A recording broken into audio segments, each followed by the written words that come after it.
Thomas the tank engine wouldn't stop being a nuisance. Night after night, he kept the other engines awake. "I'm tired of pushing coaches. I want to see the world." The other engines didn't take much notice, for Thomas was a little engine with a long tongue.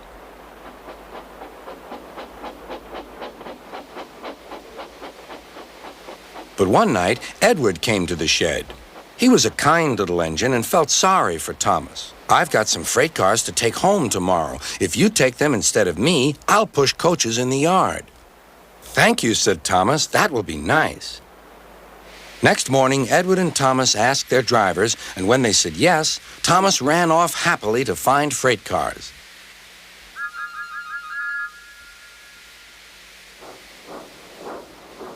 Now, the freight cars are silly and noisy. They talk a lot and don't attend to what they are doing.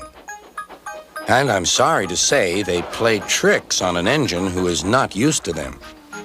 Edward knew all about the freight cars. He warned Thomas to be careful, but Thomas was too excited to listen.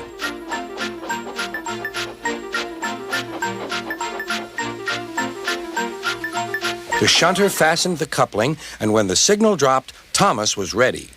The conductor blew his whistle. "Beep, beep," answered Thomas and started off. But the freight cars weren't ready. "Oh, oh," they screamed. "Wait, Thomas, wait!" But Thomas wouldn't wait. Come on, he puffed. "All right, don't fuss. All right, don't fuss," grumbled the cars.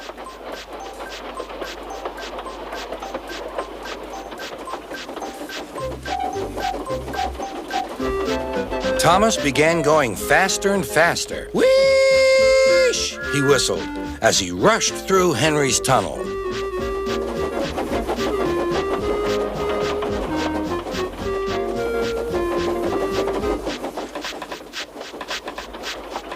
"Hurry, hurry," called Thomas. He was feeling very proud of himself. But the cars grew crosser and crosser. At last, Thomas slowed down as he came to Gordon's Hill.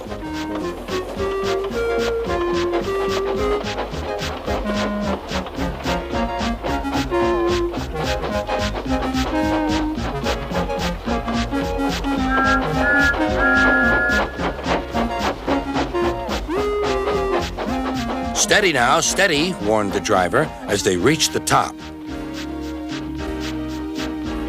He began to put on the brakes. We're stopping," called Thomas. "No, no, no," answered the cars, bumping into each other. Go on." Before the driver could stop them, they had pushed Thomas down the hill and were rattling and laughing behind him. Poor Thomas tried hard to stop them from making him go too fast. Stop pushing, he hissed. But the cars took no notice. Go on, they giggled in their silly way.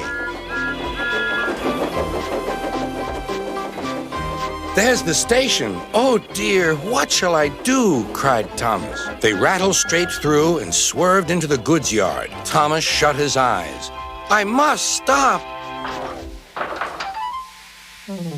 When he opened his eyes, he saw he had stopped just in front of the buffers.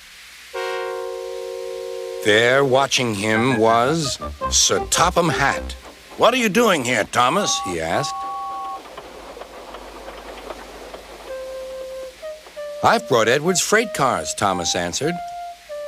"Why did you come so fast?" "I didn't mean to. I was pushed," said Thomas. "You've got a lot to learn about freight cars, Thomas. After pushing them about here for a few weeks, you'll know almost as much about them as Edward. Then you'll be a really useful engine."